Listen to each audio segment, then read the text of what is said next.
สิบ่โทษว่าเจ้าของสัวย้อนหักนั้นตัวจึงยอมให้ไป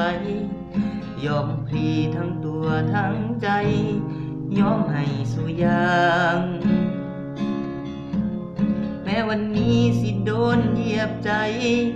แล้วย่างออกไปกับไผก็สร้างหูตัวว่าเจ็บจังแต่ยังสิฟื้น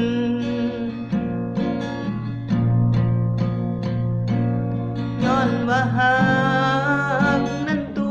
วเลยยอมได้ถึงแม่นไผ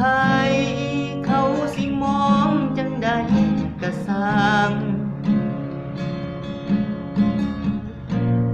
มามื้อนี้หูโตดีว่าใจต้องพังแต่สิดันทุลังแต่ย้อนว่าหักคำเดียวต่อแต่นี้มันสิเป็นจังใดบ่อาจหูได้ปล่อยไปตามเวลาแต่หูอย่างเดียวคือว่าน้ำตาต้องไหลสิบ่โทษบ่ว่าผู้ใดสิฮักตลอดไปแม้บ่มีทางใจดวงนี้เจ็บซ้ำกะสร้างสิเห็นสุอย่างเพราะหักคำเดียว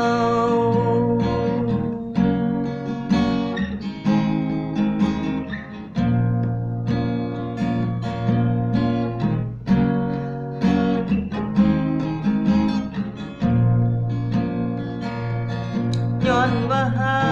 กนั้นตัวเลยยอมได้ถึงแม่นไผเขาสิมองจังใดก็สร้างมามื้อนี้หูโตดีว่าใจต้องพังแต่สิดันทุรังก็ย้อนว่าหักคำเดี